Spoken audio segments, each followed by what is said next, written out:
Hello મિત્રો, જય શ્રી કૃષ્ણ. સ્વાગત છે તમારા બધાનું અંજલિ ગુજરાતી ફૂડ રેસિપીસ ચેનલમાં. તો આજે આપણે બનાવશું મગની દાળના વડા. તો આપણે દાળ વડા બનાવવા માટે મગની દાળ લીધી છે.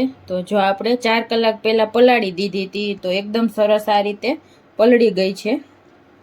તો 1 વાટકી આપણે દાળ પલાળી હતી. તો આ 1 વાટકી જેટલી આપણે ડુંગળી કાપીને લીધી છે, લીલા ધાણા કાપી લીધા છે, સ્વાદ પ્રમાણે આપણે મીઠું છે, હળદર છે, ધાણા જીરું પાવડર છે, લાલ મરચું પાવડર છે, 2 થી 3 ટુકડા આપણે આદુના લેવાના છે, 8 થી 10 કળી લસણ છે ને આ મરચાં છે 2 તીખા આપણે. તો આપણે આ દાળને કાણાવાળા વાસણમાં લઈને આને 2 થી 3 પાણીએ ધોઈ લેશું ને એકદમ સરસ નીતારી લેશું. તો આપણી દાળ એકદમ સરસ નીતરી ગઈ છે. તો હવે આપણે એને એક મિક્સર જારમાં લઈ લેશું.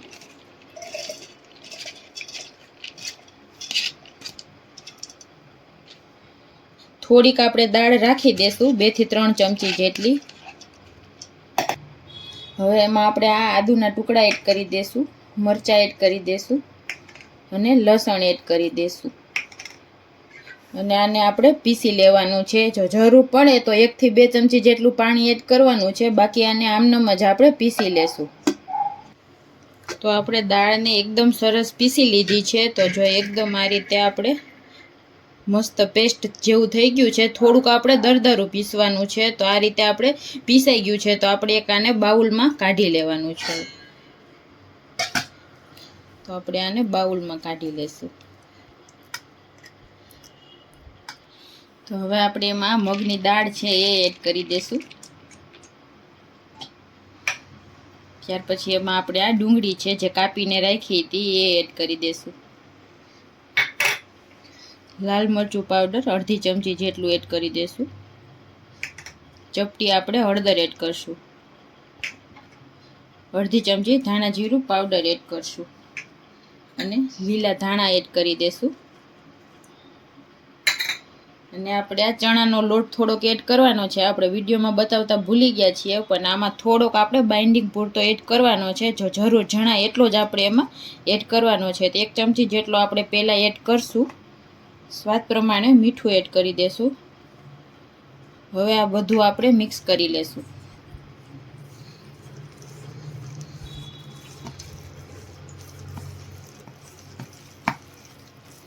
તો આપણે દાળ પીસવામાં જરાય પાણી એડ નથી કર્યું. એકદમ આપણી દાળ એકદમ સરસ રીતે પીસાઈ ગઈ છે. તો આપણે થોડો ચણાનો લોટ હજી એડ કરશું, 2 ચમચી જેટલો.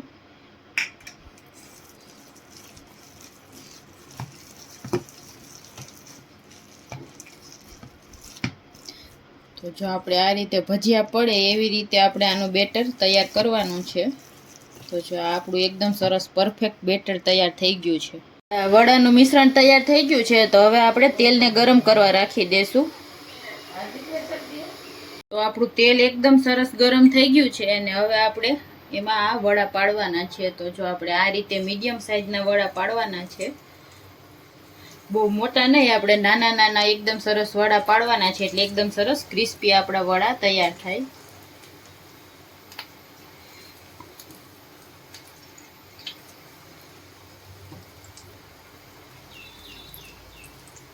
આ રીતે એક ઘાણવામાં જેટલા આવે એટલા આપણે એમાં એડ કરી દેવાના છે આ રીતે.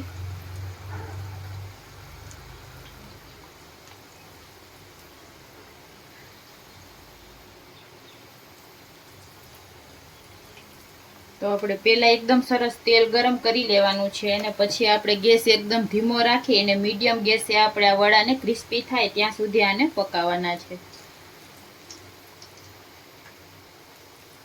તો આપણે બધા જ વડા આ રીતે એડ કરી દીધા છે. તો આપણે આ કાંટા ચમચીની મદદથી આ રીતે આપણે બંને બાજુ એકદમ સરસ ક્રિસ્પી થાય એવી રીતે આપણે આને પકાવવાના છે. તો મીડિયમ ગેસે એકદમ સરસ ક્રિસ્પી થાય ત્યાં સુધી આપણે આને પાકવા દેવાના છે.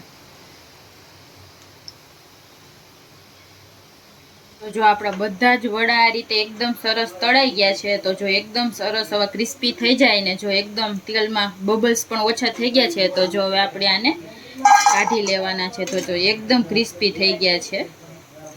તો આ રીતે આપણે બધા જ વડાને તળી લેશું. તો જો આપણે બધા જ વડા એકદમ સરસ તળીને તૈયાર કરી લીધા છે અને આપણે જો આ મરચાં પણ તળી લીધા છે. તો ચાલો આને ગરમા ગરમ સર્વ કરીએ. તો જો એકદમ ક્રિસ્પી આપણા વડા તૈયાર થઈ ગયા છે અને એકદમ ટેસ્ટી બન્યા છે.